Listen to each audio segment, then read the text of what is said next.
Welcome everybody. Thank you so much for being with us. We are going to discuss in this session value-based spine care, optimizing spine care while maximizing resources management. First of all, we would like to thank the C20, the civil organization 20. It's one of the 8 engagement group of the G20. They are having more than 1,000 civil society organizations from all over the world. They convey the message, the voices from civil society organization, non-governmental organization, global policy expert, etc., from G20 and to G20. We, as a Spine 20, an advocacy group founded in 2019, we aim actually to maximize, and our ultimate goal for the Spine 20 is to provide the recommendation that could optimize spine care options for community and patient worldwide. So this talk or this session will go through the value-based spine care. Could we apply the value-based healthcare principles in spine practice or no? That's what we're going to discuss today. We're going through 6 talks by high esteemed experts from all over the world, and they will be discussing the tools that how could we get into this very important type of practice. We're having Professor Margarita Nordin. She will talk about back problem being the number 1 cause of disability and loss of function. She's a professor of physiotherapy. She's been a president of Eurospine, and she is a president of many. She used to be president of many professional society worldwide. Professor Hana Al-Subayed, she's a professor of physiotherapy, and she's working in King Saud University. She's an active researcher and an active member of Saudi Spine Society. We're having Prof. Rajesh Kran. He's from India. He's the chairman of Orthopedic and Trauma and Spine. He is the president of AO Spine International, and he's president of many. He used to be the president of many international professional society worldwide. We're having also Professor Thomas Blattard, who's an orthopedic and spine surgeon, who's also the vice president of Eurospine. He's a researcher, and he got many awards. We're having Professor Jeff Wang. He's a professor of orthopedic and neurosurgery, and he honored lots of awards worldwide, and he used to be the president of North American Spine Society, and he was the president of many international society worldwide. We're having as well Professor Frank Anziora. He used to be the president of Eurospine, and he's now taking care of the Eurospine Task Force for Spine Center of Excellence certification program. I'll be the moderator, and I'll be happy to receive your question and direct them to the speaker.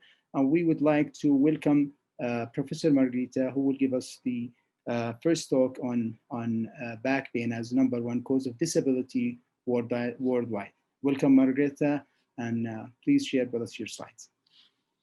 Good morning, good afternoon, good evening from France and wherever you are in the world. And a warm thank you to Dr. El Isa and the G20 group. So low back pain is common. It's the number 1 cause of disability. Costs are rising and action is needed. The Economist in January 2020 stated that back pain does not in and of itself kill people, but it makes a huge number of lives a misery. So back pain is a massive problem. So the prevalence of low back pain is about 80 to 90% in the adult population. Children are less affected. 1 out of 3 adolescents are affected. Adult population, 8 of 10 individuals have experienced back pain at least once. 1 of 3 of those become disabled at some level, and there are similar rates in industrialized and emerging countries. So there are 3 major efforts in the world. One is the global spine, the global burden of health. The number 2 is a Lancet back pain group, who have stated that low back pain disability has increased from 1990 to 2015 about 54%, and that low back pain, headache disorder, and depressive disorder is the leading causes of non-fatal health for nearly 3 decades. The cost of low back pain for disability adjusted life years is presented in numbers of disability cost and can reach up to 4%. There was a chart there, but that's gone. But we can see that the Western Europe, Saudi Arabia, Japan, and Australia have the highest cost, and it can reach up to 4%. So children, how does low back pain compromise quality of life? Children are not being able to play or go to school. Adolescents up to 18 years of age may lead to psychological problems, withdrawal from education, and participating in physical activity. Adult population are particularly affected of loss of work and income may lead to poverty and high costs for the community. And the elderly population is a loss of activity of daily living, and that leaves high costs for the community and the society. So adolescents within low back pain in Australia, my slide doesn't show, but it has shown that if adolescents have less back pain, has no back pain or are affected of daily back pain, they drink more, they smoke more, they are more anxious, and they are more depressed, and they miss out of school more. So what are the segments of the societies which are the most vulnerable? Well, there is about 500 million people who are disabled by low back pain, and the women, the elderly, and the rural community and the low income population are the most affected as per the World Bank. So when an individual go to seek spine care, the spine clinician will triage into specific and non-specific. Specific back pain needs specific treatment, and that's about 10% of those who have low back, common back pain. And the others, about the common low back pain, is about 90%. But the most important is to maintain activity, and a small portion with nerve pinch may need as actually surgery. So most low back pain recover. The less good news is that it's high recurrency. I'm sorry, the picture doesn't show, but basically what it says is that if you get low back pain, you are probably very true that you will get low back pain again. And the more bouts you get of low back pain, the more risk there is for being disabled or having chronic low back pain. So returning to work is more difficult in older age, in delay of referral to value care, to high physical demands, heavy job, social economic status, negative expectations from the patient, and the compensation system by itself may actually hamper the return to work. So the facts are that 1 out of 3 of adult individuals seeking care for low back pain experience disability after 1 year. Lack of universal health care and access to value care lead to poverty and human misery, and the prevention of disability is a human rights issue. So right now, the resources are funneled over to secondary care and tertiary care, which has the highest cost, and little resources are funneled into primary care and prevention care. So we need to invert the triangle, put more resources or shift the resources into primary care and prevention, and so that the people with serious disorder can come into tertiary care and secondary care that is needed. So value care for non-specific with common low back pain is also low-cost care right now. The acute treatment with evidence-based care is patient education and reassurance, staying active, possibly some manipulation and mobilization, muscle relaxants for a short course. And if the patient doesn't get better within 3 months, you add specific exercises, possibly relaxation massage, some anti-inflammatory drug. A few of these people need multimodal treatment of a specific team. So in Western Australia, there was a effort by 17 and endorsed by 17 national association. And that was, it said that the right care is delivered at the right time by the right team in the right places. And this has been very successful for low back pain and for musculoskeletal disorders. So we need a shift of resources, policy for prevention of disability and incapacity, public health information and community engagement, shift healthcare from specialty care to primary care for common low back pain, and institute spine specialty centers. So the World Health Organization in 2017 and 18 instituted rehabilitation guidelines for 30 diseases, among them low back pain, and they will come out in the spring 2021. The WHO recommends to reduce insufficient physical activity by 10% by 2025. Insufficient physical activity is a key risk factor for non-communicable disease, where low back pain is the largest portion of disability. Globally, 1 out of 4 adults is not active enough. 8 of 10 of the world's adolescents population is insufficiently physically active. So global cooperation will improve spine care, government by creating policy to prevent disability, public health and community outreach for community and health program, including education and exercises, and healthcare access to high value, low cost care in primary healthcare, and access to specialist care if back pain condition is serious.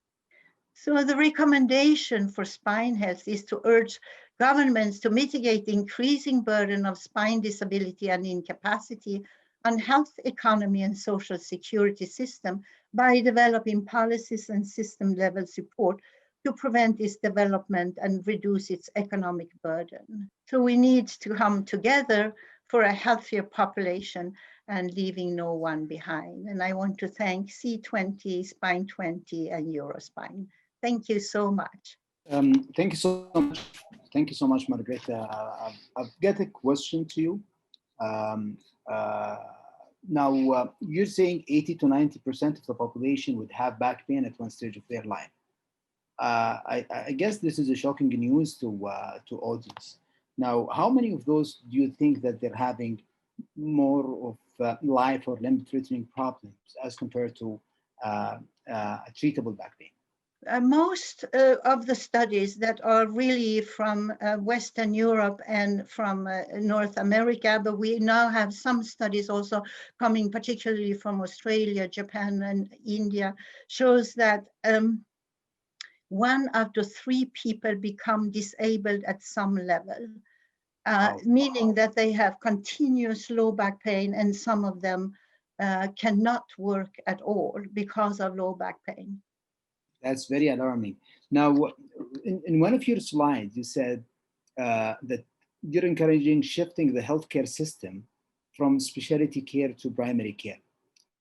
And what do we need to do that? I like that a lot. What do we need to do that in order to move that care from specialty to primary one? Well, I think what needs is to have a shift which includes more public health and community engagement, and also have a large effort in education primary care so that less people get chronic back pain. If we implement evidence-based effective care in primary care, the right people will get the right treatment, and those who have a serious condition will still, if there is a triage system that is working well, will come to the secondary and tertiary level where these patients need to be. Oh, thank you so much. Thank you so much, Margareta. That was an excellent talk.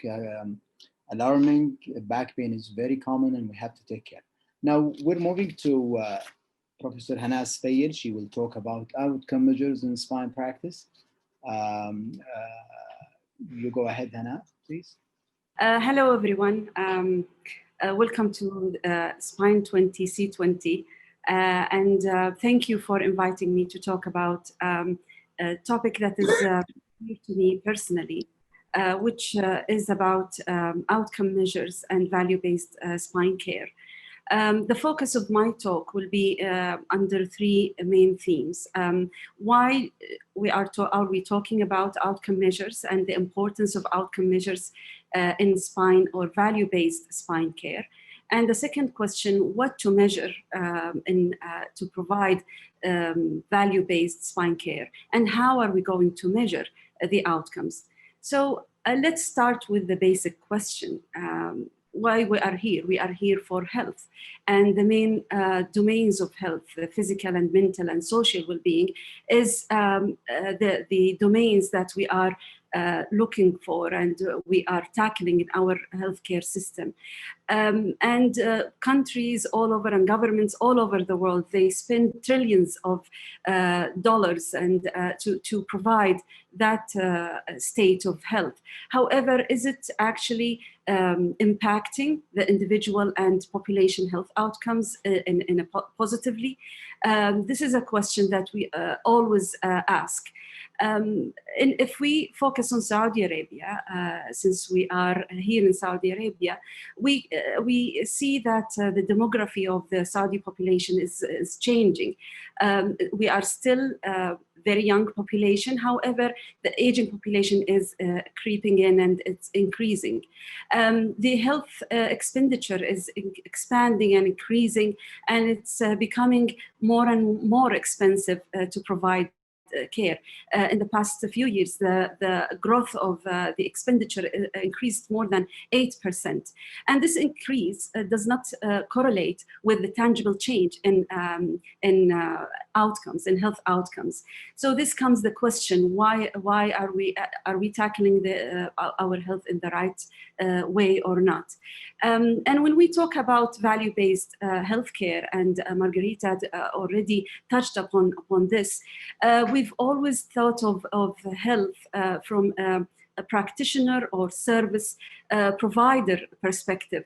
And we tend to forget about the patient perspective. And value-based healthcare actually is a shift. We need to shift the paradigm a little bit and look at healthcare from patient perspective. So we provide high quality healthcare with low cost, with better outcomes. And that is what we are looking for. So many societies already, spine societies in particular, have highlighted the importance of outcome measures in the value-based healthcare. For example, the North American Spine Society in the clinical practice guidelines, they highlighted the importance of outcome measures and what outcome measures are best useful to measure outcomes in spine care. Not only clinical practice guidelines, but registries are dependent on measuring outcomes, like the British Spine Registry, for example. Patient outcomes are very crucial and fundamental information that has to be entered into registry. So we know the importance of outcome measures as one of the main fundamental aspects of providing value-based healthcare. So what to measure? And what to measure, I think the best way of looking at it is going back to the International Classification of Function, Disability and Health, the ICF.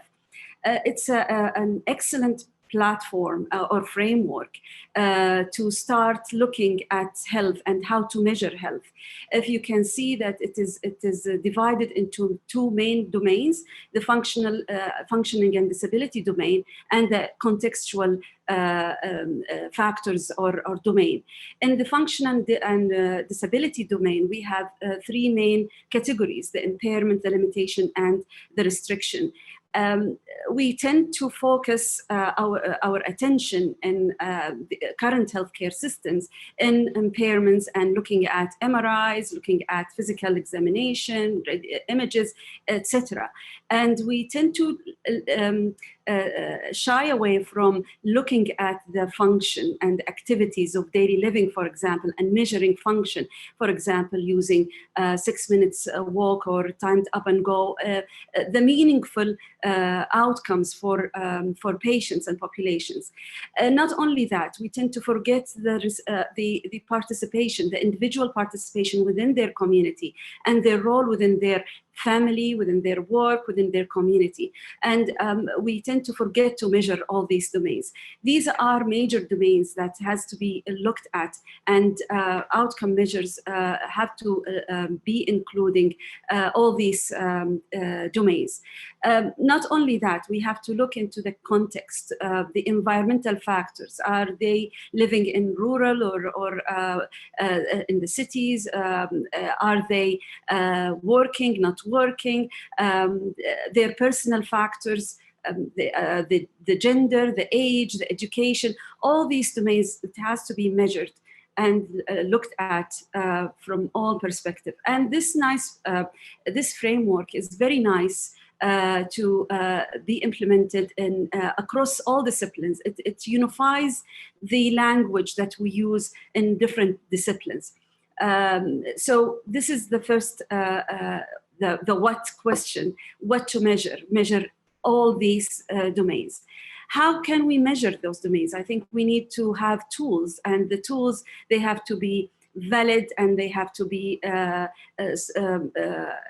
they have to measure change over time. And when we select the measurement tools or outcome measures, we have to decide, is it for the individual level or for population level, and they have to be meaningful for the population. They have to allow for collaborative decision between the patient, the therapist, the spine surgeon, all the other disciplines. It has to be culturally sensitive, and it can be used across cultures. These tools, we can use them in a different process. So we have, when we decide to use outcome measure, and this is what we are hoping for this session, is to start using and implementing outcome measure in our practice. So we need to ask these questions as a process. Why are we evaluating? What do we want to evaluate? What kind of information we need to collect? When to collect this information? At what point in time we need to collect this information? And what are we going to do with this information? And then we implement, and then start evaluation, and then evaluating the data, and then we go back and do the process again. What to do with the data that comes up from the outcome measure? We can use it for clinical research, clinical trials. It can help us in analyzing the cost effectiveness of care. It is part of evidence-based practice. It is also used in clinical application. We want to look at our patients, the progression of their condition, the impact of the treatment that we are providing. Outcome measure is the tool that is used to follow up with our patient. And this summarizes the whole process, the value-based healthcare. And we can put in the middle spine care or any other condition, but we are focusing now on spine care, identifying the best practice, adopting best practice, measuring the provider performance, cost effectiveness, policy development. All these aspects requires very good outcome measures that are meaningful, that are sensitive, that are valid and reliable. If we go deeper, dig deeper into all these aspects, we can apply outcome measures in practice and research, whether to identify best practice or to adopt the best practice, measure provider performance, or evaluate cost effectiveness. At the end, I think we can rightly recommend that it is crucial to utilize the appropriate outcome measures that evaluate individuals and population health status and functional levels across the spine care pathways, and to use key performance indicators to track progress and change on all levels. Outcome measures will help us to do that. So at the end, I thank you all for inviting me to talk about this aspect of value-based healthcare. And thank you for Spine 20 to organize this event. And thank you, C20, for accommodating this session. Thank you very much. Thank you, Hannah. If anyone have a question to Hannah, or shall I give her some questions?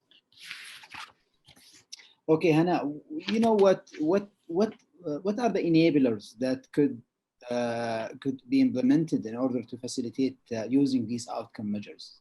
Are there certain enablers that we could use? Absolutely. I think when we talk about enablers, we're talking about different levels. So we're talking about healthcare system. We're talking about the healthcare providers, whether the healthcare professionals or the institutions and facilities. And we're talking also about patients themselves.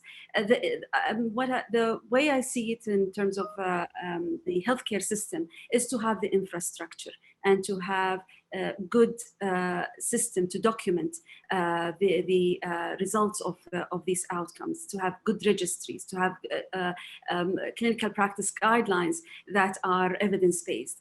On a level of institution is to educate their professionals and to have outcome measures as a priority in order to evaluate the outcomes. And also don't forget the insurers or the payers. Now they are, the insurance is paying for the service, but they are not paying for the outcome of the service. I think we have to shift the coin, flip the coin and look at the outcome of the service, not the service itself. These are some of the enablers that I think, and from a patient perspective, this will help them in looking at their progression and they to be educated on the impact of their health. These are some of the enablers that I see for implementing outcome measures. And in 15 seconds, could you mention the barriers? What could prevent us from getting that? 15 seconds, it requires 15 years to talk about barriers. I think the barrier is mindset. Mindset is one of the major barriers. We need to think differently about healthcare. Thank you so much. Thank you so much. It was a great talk. Two excellent talks we started with today. Now we're moving to the third talk with Professor Rajesh Khan. He is going to talk about achieving clinical effectiveness in spine practice. Thank you very much for this great opportunity. And I am very privileged to be a part of this illustrious faculty members. After a very good talk by Margareta and Hannah, I'd just like to talk about what are the points that we need to think about achieving clinical effectiveness in spine care. Now, this is really important because if you see the global burden of disease study, of the 354 conditions studied, low back pain ranked highest. And there is an ever-growing number of spine surgeries across the world.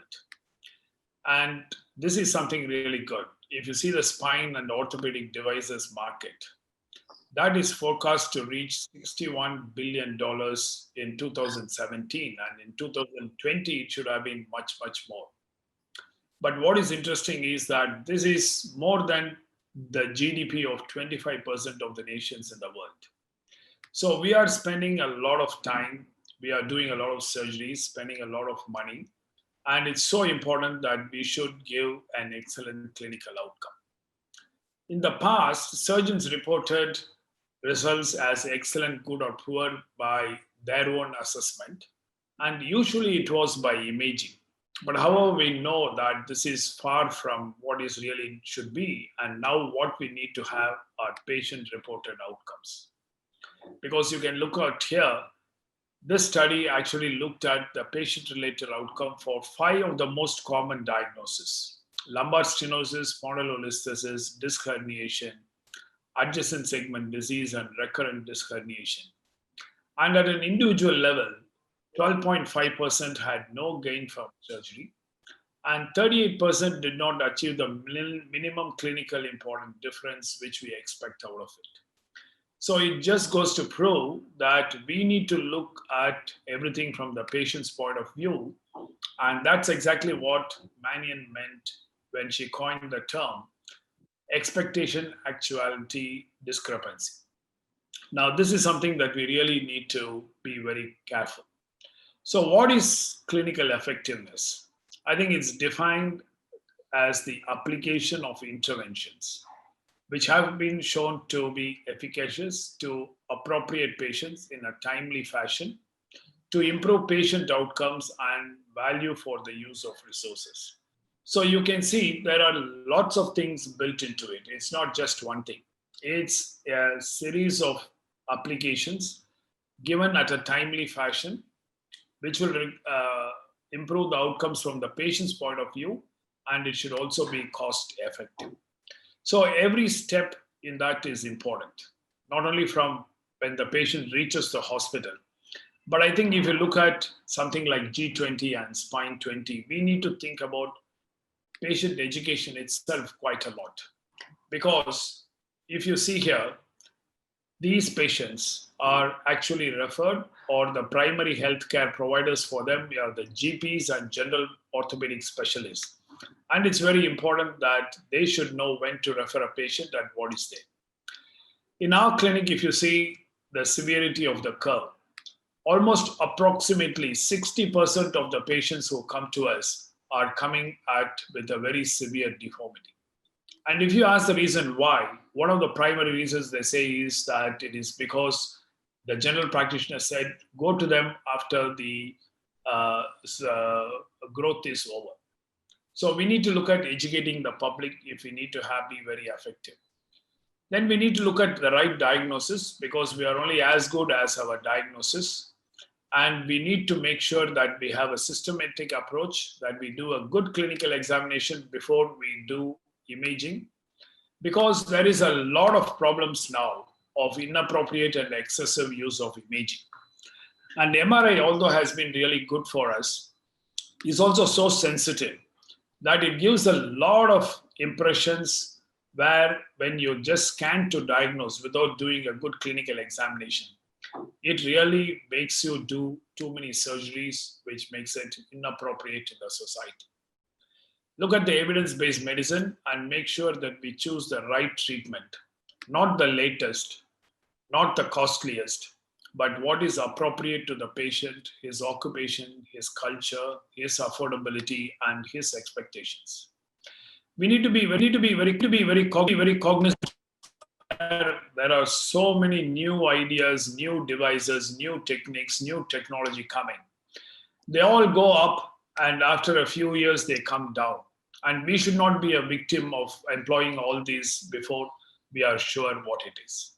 New technologies are also more costly and benefit more and more small.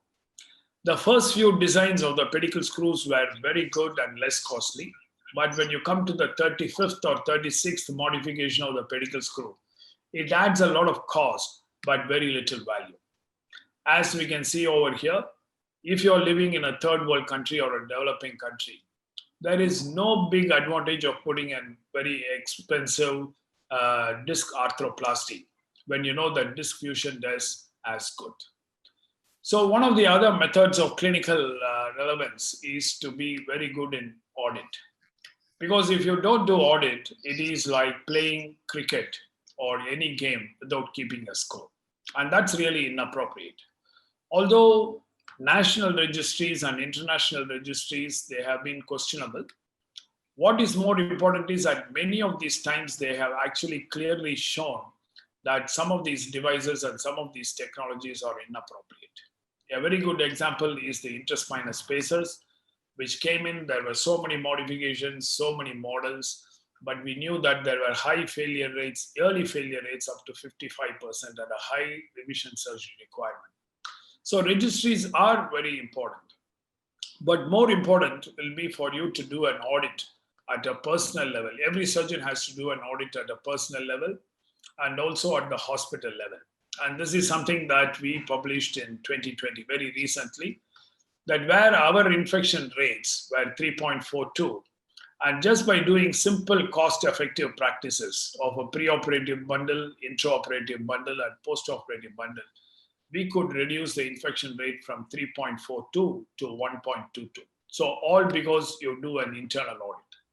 Similarly, we learned a lot by analyzing our readmissions, and that actually led to a complete change in our protocol where we were able to do.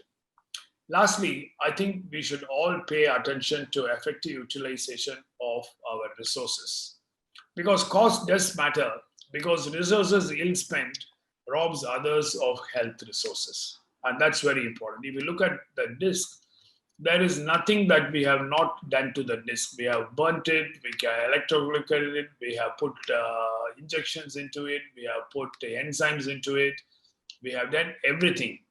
But at the end, many of these things showed that after 2 years, the outcome is no better than conservative treatment. So we need to be really careful about the cost that we into. There is a lot of technology around, and every few years new technology is coming. While all of these are essential for progress, and they are also critically important when we use for very highly complicated cases, we need to question the use of technology for simple cases, which actually increases the cost quite high. If you have a A3 or A4 vertebral fracture, do you need a simple posterior fixation and fusion, or do you need a thoracoscopic reconstruction, anterior and posterior 3-stage surgery? So at every point of it, we need to question whether we need that technology, that expense, and that stage procedure for every one of our simple cases. I think Sarmiento's talk and his statement that the attraction for the latest, costliest, and the most interventional must be avoided, so that the money that is required, the resources that is required for people who require it, the diseases and pathology that require it is well saved. So what will be the recommendation? I think we need to go from surgeon's assessment of clinical effectiveness to patient's assessment of clinical effectiveness, and even go just beyond of doing a comparative effectiveness research. We need to go into recording metrics such as health-related quality of life during a longitudinal routine care, so that we can assist our patients and clinicians in making informed decisions that improve healthcare for individual patients, also as well as for the society and a population of patients. So thank you very much for this attention. I think we can all achieve it, because as a group, I am sure that C20 and G20 are interested in what William Mayo said long ago. The best interest of the patient should be the only interest that we should all consider. Thank you. Thank you very much, Somi. Excellent. Raja, any question from the panelists to Prof. Raja? Now, I've got a question. I know that you touched it a bit. Now, we could achieve the same outcome with lower cost, and that's what we call effectiveness. So doesn't mean that we spend a lot of money that we're getting the best outcome. So could you elaborate on this, please? So, Sami, they say that there are multiple methods to skin a cat. So there are many, many different ways in which you can reach your objective. And I would take this example of A3 lumbar burst fracture. Where there is no B component, you can treat it by conservative treatment, which gives effectively good results, but little longer time. You can treat it just by posterior fixation, or you can do an anterior fixation and caging. You can do a multi-stage procedure by doing a posterior fixation, an anterior laparoscopy, and then putting in a cage. If you look up it, the complexity of technology that you require, the potential for complications, and the cost to the society is hugely different between these three. So we need to question on every one of our intervention we do. Is it necessary, and is it the best I'm doing for the patient? Is it also the most cost effective? So Fortunately or unfortunately, nowadays in the present Stone Age, day and age, we have so many choices in front of us. And that is what is making life difficult for us.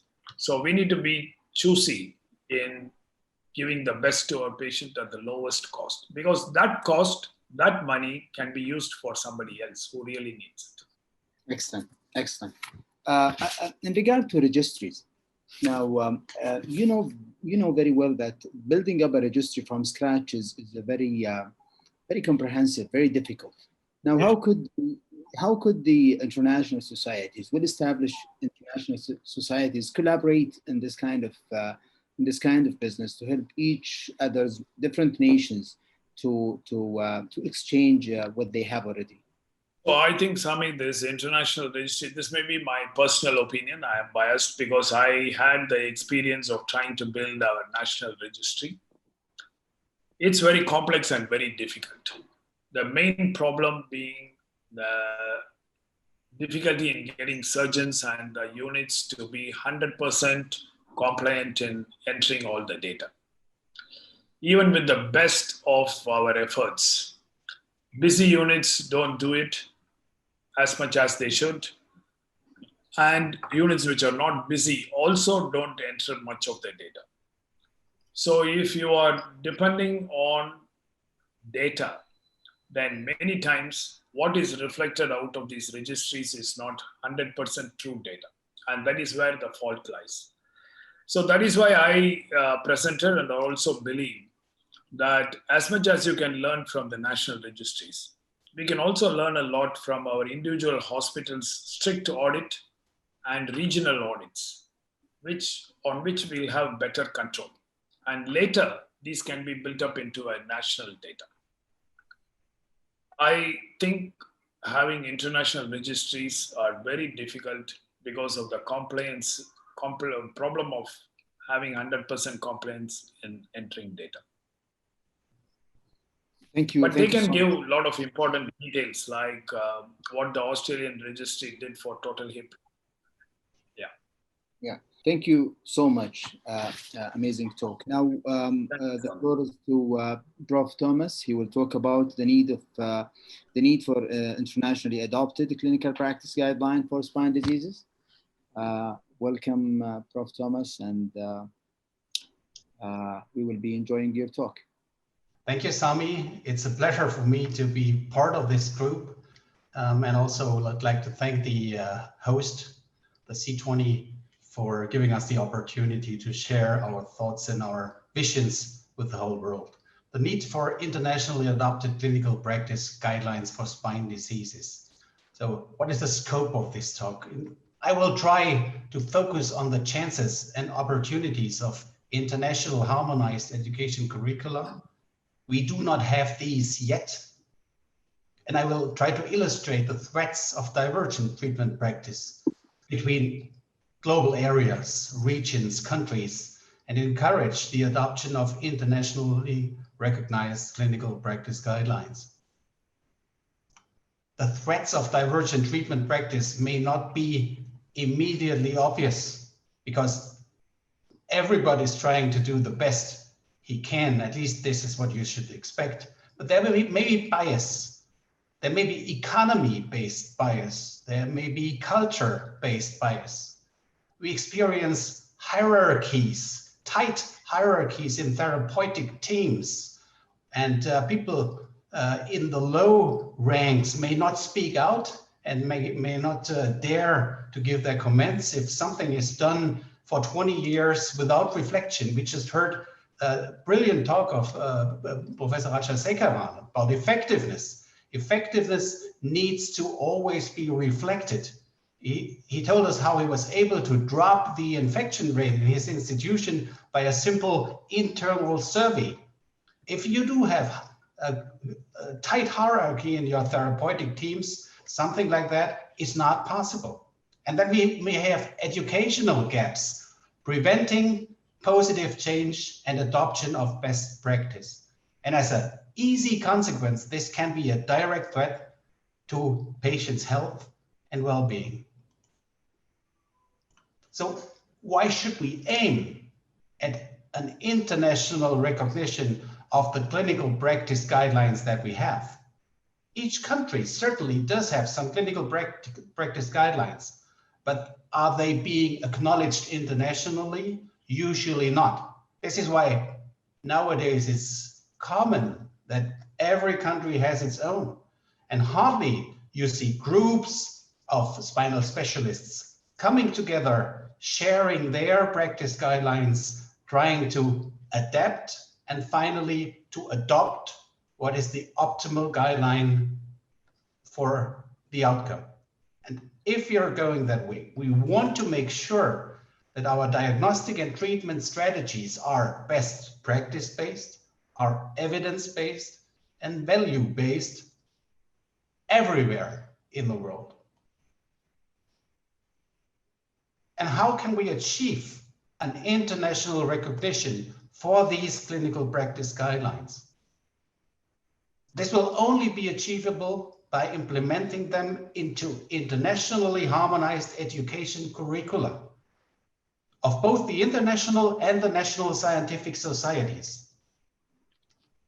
We cannot wait for regional interest groups to implement them, because then regional interests will be the main driving factor to implement whatever clinical practice guideline might be convenient.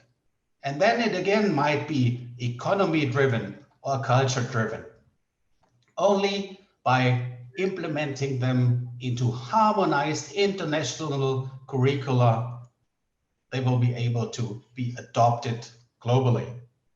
I would like to share the experience of Eurospine, the Spine Society of Europe, in trying to achieve European harmonization of education curricula. The Eurospine education system is based on 3 columns, which is the basic diploma, the advanced diploma, and the diploma in interprofessional spine care. The first and second are having a main surgical focus, and the EDISC is configured to be non-surgical and interprofessional. Now we have started in 2016 within Europe an attempt to international adoption and a European equivalence program of both the Eurospine educational system and the national society's educational system. This initiative was meant to achieve reciprocal acceptance of the international and the national curricula.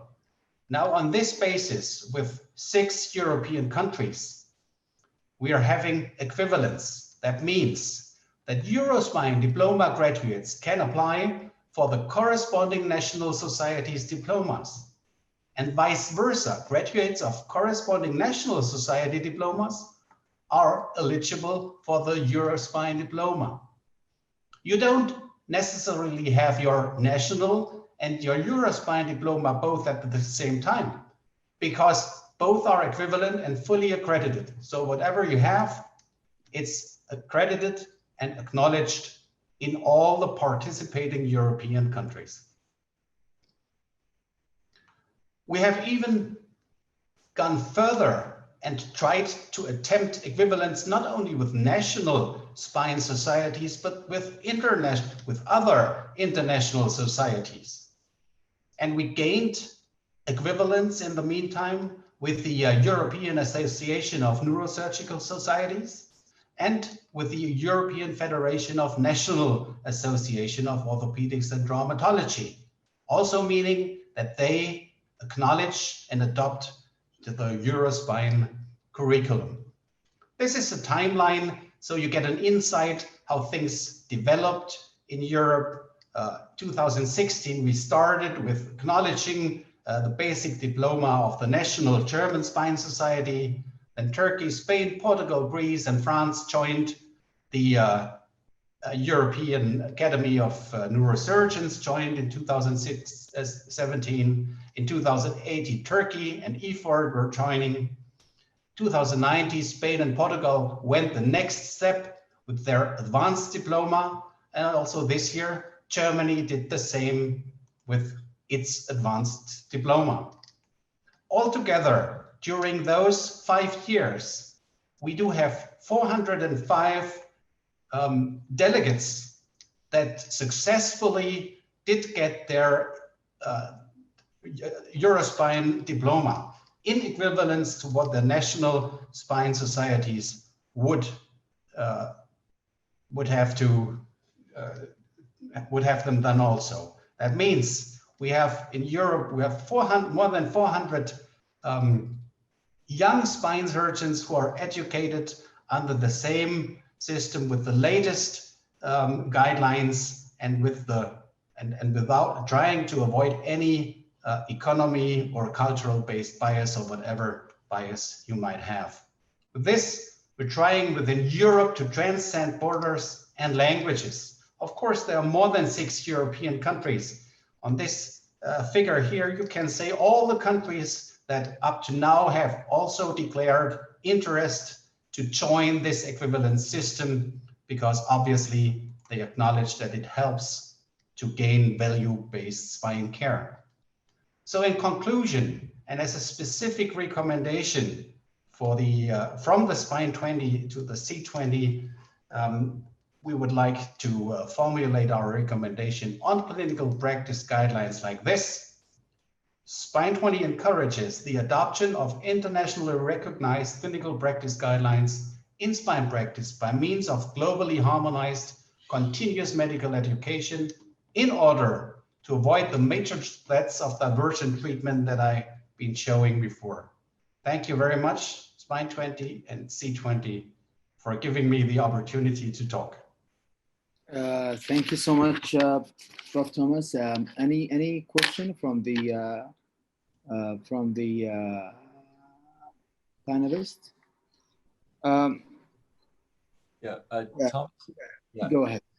How wide sweeping do you think this will be? I agree with the need for some established educational guidelines because there's just too much heterogeneity in the treatment of spinal disease.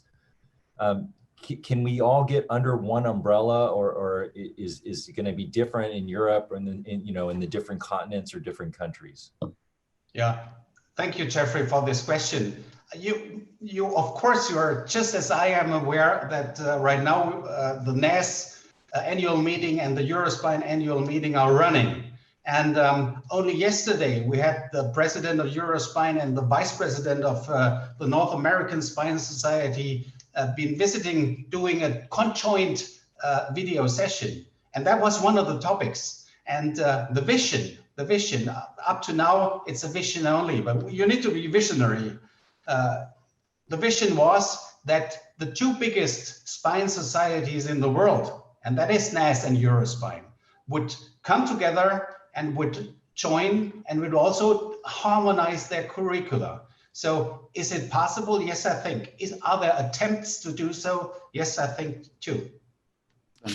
Any other question for Thomas from panelists?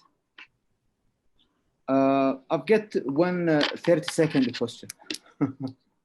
I'd like to speak about the difference between adaptation or adapting and adopting clinical practice guidelines. What are the difference between the two? Yeah, thank you, Sami. You're asking because our recommendations are saying that we go for adoption. Yeah. Adoption usually would be the easier way for interested national spine societies. They can review our education program. It's fully available. If they like it, if they say this is good, then they will adopt. Adapting would mean that they modify, and this I think would make sense in specific situations where due to regional circumstances, you cannot fully adopt the running curriculum, but you have to take care for special circumstances in your country or in your area. And for example, certain means of diagnostics are not readily available. If the guideline says you need to have an MRI within 2 hours, this, of course, is not possible in every country. So these may then adapt the guidelines, but still, if they adapt it and if they harmonize with their own abilities they have in their geographical situation, it's still a harmonized curriculum that has good chances to be acknowledged internationally as well. That's excellent. Any questions? In this case, I'm moving to our, we're moving very well with timing, by the way. We're moving to Professor Jeffrey Wang, who is going to give us a talk on defining the value of spine care, economic burden of spine diseases and procedures. Thank you, Professor Jeffrey, being with us today, and we will be enjoying your talk. It's a pleasure to speak to you and be part of this webinar. I want to talk about defining the value of spine care, sort of looking at the economic burden of spine disease and procedures, because I think this will help shape the future of spine care. These are my disclosures. I don't think anything here will affect what I'm about to talk to you about today. So these are the 4 points that I'd like to make during my talk. Point number 1 is that currently the cost of treating spine disease is just unsustainable. And if we look at all the economics, and obviously I'm in the United States, so I have a US perspective on this, but the healthcare costs are increasing just at an alarming rate. There's a huge amount of the GDP which is given towards healthcare. The cost of surgery has increased, and the number of surgeries, especially in spine surgery, has increased over the past 10 years. And when we look at the utilization of healthcare, it's going up. And we specifically look at spine surgery, the utilization is going up tremendously. And when we look at the cost of paying for all of this, we know that this is going to be something that's very unsustainable. Sorry, I think my slides are frozen. We defined a goal to enhance treatment quality in spine surgery, although this project can also be adapted to non-surgical treatment. And the idea behind that was to develop a certification program for spine centers in Europe, and it all started 2014 by the German Spine Society DWG, and it was extended to whole Europe 2018 by Eurospine. The basis for this project was a Delphi process of expert groups, and they were more or less developing consensus guideline for the certifications of spine centers. So these certification guidelines predominantly look at quality measurements, focus on structure and processes, not on outcome like we heard today. And the reason for that is very simple, because outcome measurements are very complicated and it's much easier to measure structure and processes. We are looking at overall 182 parameters, and we are looking at different spinal pathologies, which means degenerative diseases, tumor, inflammatory injuries, or deformities. So if you want to get certified with your spine centers, you can be certified either for degenerative or for injuries or for all of the different topics. So if you look at the guidelines, they define quality criteria, and each and every hospital has to fulfill some basic features. Basic features with regards to equipment, diagnostic, therapeutic, or interdisciplinary facilities. For example, if you want to be certified, you need to have an X-ray, a CT, an MRI scan, an ICU, 24/7 emergency room, and a pain treatment available. And if you want to be certified for specific pathology, you have to have additional things, like, for example, if you want to be certified for tumor spine pathology, you need a tumor board, you need an angiogram, a scintigram, or a CT biopsy. You additionally have to have a certain amount of staff members with some staff qualification. For example, the already mentioned DWG or Eurospine certificate. You have to provide on-call duty and to have the possibility to perform emergency surgery. Please proceed. Additional quality guidelines are, you have to have an outpatient clinic and consultation hours. You have to provide a very detailed quality management. For example, a quality control system, which looks after the guidelines, SOPs, mortality and morbidity conferences. You have to add all your data to a registry if you want to be certified. And of course, you need an accreditation for a public surgical training program. Finally, you have to perform a certain frequency and complexity of surgery. In other words, you have to perform a minimum number of surgeries to get the possibility to be certified. These are the minimum frequencies and complexities of surgeries which you have to perform. And if you look at the lower table, you will, for example, see that you have to treat a minimum of 70 injuries a year, which acquire 147 points. And if you are able to do that, you might be certified, for example, as a spine injury center. Or if you want to be a degenerative spine center, you need to perform 200 cases with 420 points. Please keep in mind, these are European numbers. So how do we implement these Spine Center of Excellence project? In fact, Eurospine and the German Spine Society were looking for an independent, accredited, state and health ministry certified, quality controlled certification company. And we performed an international tender, and Eurospine, as well as the German Spine Society, finally contracted CertIQ, which is such a certification center, which is based in Germany. These certification company finally is responsible for applying the Spine Center of Excellence project. So the centers, the hospitals who want to be certified apply to CertIQ. CertIQ provides them with an online application form. They have to fill out the form, the center, and finally submit the requested documents online.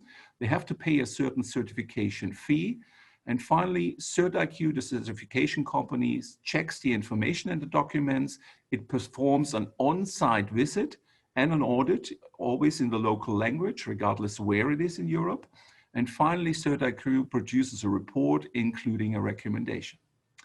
CertIQ either has a positive voting, and if that's the case, the certification company automatically grants approval. If it is a negative recommendation, it denies approval, and only if it's unclear, the certification bodies, in other words, the German Spine Society and the Eurospine, work together as a consultant for the certification company to see if we can get an approval, yes or no. This certification is finally valid for 4 years, and after that, it has to be redone. The question now is, why should the center do that? Why should the center be certified? And in fact, there are many, many good reasons for that. First of all, the center receives an external independent quality control, which is, of course, very helpful for the daily work. And they are able to establish continuous internal quality control. Most hospitals in Europe already have that, but it can be optimized very often. And of course, it should be resulting in the fact that you optimize processes and structures of your center. And if you finally are able to achieve such a Spine Center of Excellence certificate, you are able to advertise it and to display the quality of your center, which might attract patients in a competitive environment, which we often have in Europe. And you might also receive payment from insurance companies based on a pay per performance issue. So in fact, the project was very successful. Up to now, we have 102 spine centers in Europe which are certified. 88 of them have already been certified in Germany. The reason for that is very simple, because we started with that project in Germany. But overall, we have certified spine centers currently in 14 different countries throughout Europe.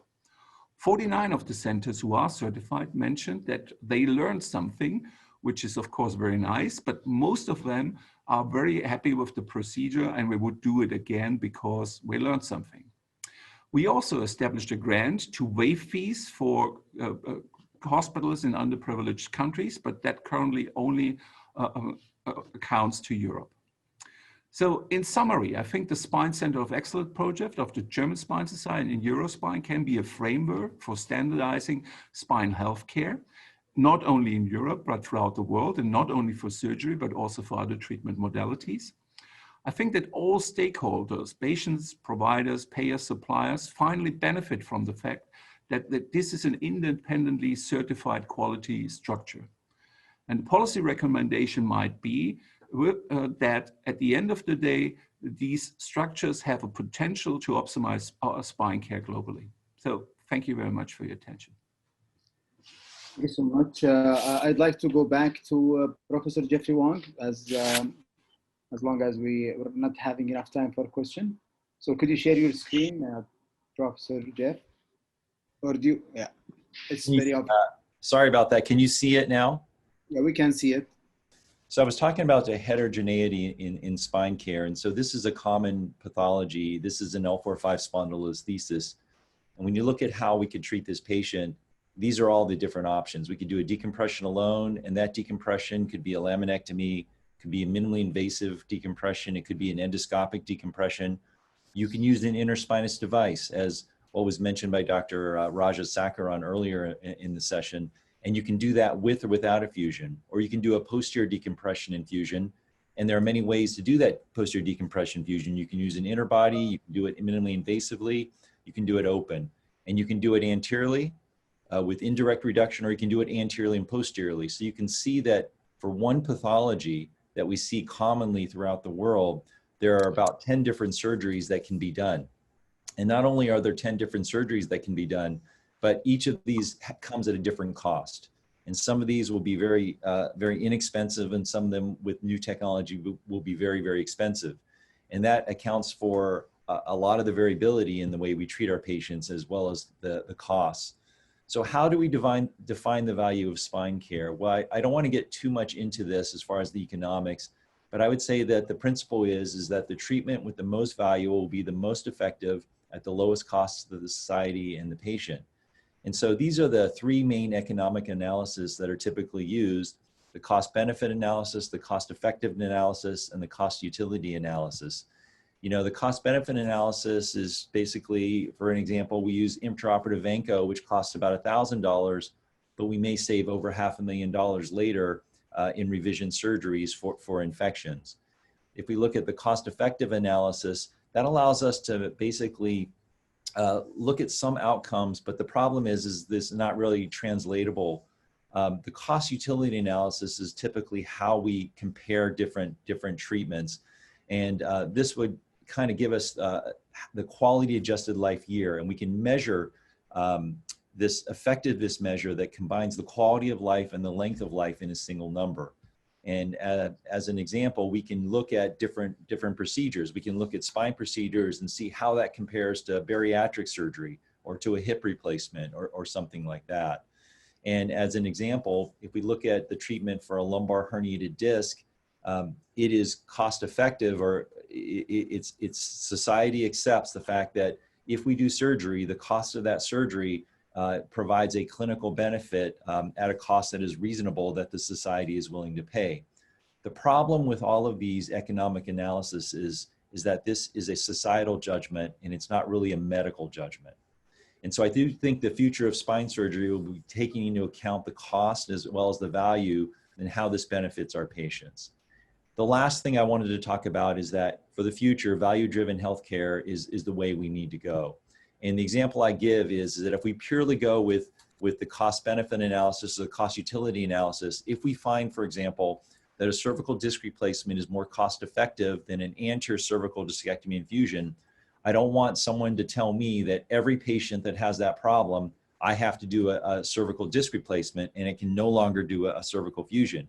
Or if a patient has cervical myelopathy and they say that anterior surgery for that problem is more cost-effective than posterior surgery for myelopathy at 1 year, I don't want the government or the healthcare insurance companies to say, you have to treat all your patients with anterior surgery, because clearly there are situations where clinically it may be better to treat that patient posteriorly. So how do we do this? The bottom line is we have to work together. I don't want to see rationing of healthcare. I don't want medical decisions to be made purely by the government or purely by insurance companies telling us how we treat our patients and categorizing each patient under one diagnosis, because there can be some individual or can be a lot of variability within that different diagnoses. And I don't want patients to be shopping for healthcare. And I don't want us to just really default always to the cheapest treatment, the least expensive treatment to save money, which is unfortunately what I think the business of the insurance companies is really to get the lowest cost of treatment. And I don't think we need to default to that. So I do think we need to work together. We need to recognize the problem. We have to measure outcomes, which is really what we're talking about in this session. We have to develop internationally accepted guidelines, which is what we're talking about. We have to define the value of spine care. We have to work together to institute value-based spine care, and then we have to educate practitioners, which is perfectly along the lines of what I think this webinar is trying to achieve. So in summary, I do think the future is value-based healthcare. I think we are an easy target, and if we don't take it upon ourselves to do this, spine is a very easy target because we give heterogeneous care for the same diagnoses. And I do hope that the spine surgery of tomorrow is going to be different than today, but we need to work together, look at the research, look at the evidence, and really define that value for our patients. And with that, thank you very much, and I'm sorry for all the technical difficulties. Well, that's excellent talk. Thank you, Prof. Jeff. Thank you, Prof. Frank. It's excellent talks. Now, any question from the audiences or from the panelists to Prof. Wang and Prof. Kanziora? I've got a question to you, Jeff. In value-based healthcare, the 6-path strategic framework, there is an integrated care delivery system. How could we look at this integrated healthcare system into the spine practice from the spine point of view? Yeah, I think one of the keys is going to be trying to agree on the different treatments, because one of the problems is that there's that old saying, if you have a hammer, everything looks like a nail.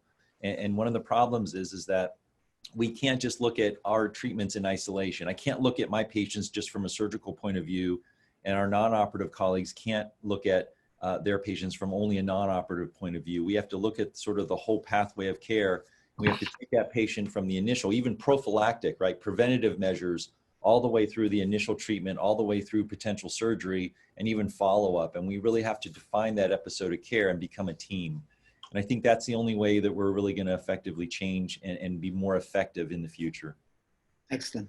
Thank you so much. And to you, Frank, like among the stakeholders of the Spine Center of Excellence type of things, the patient, the payer, the supplier, the society, whom do you think you're going to have the challenge more in convincing them to move into this kind of practice? It seems to be very natural, of course, for the patients. The patients want the best quality available, and even the providers want to deliver the best quality available. The major problem, of course, are the payers. You have to convince the payers that the high quality spine surgery is really the thing which you need to avoid, let me say, long-term problems and to deliver really excellent care, because that will make our patients happy and will define quality of spine care in the future. Excellent. Any talk from the from any question, concerns, points from the panelists to any of us?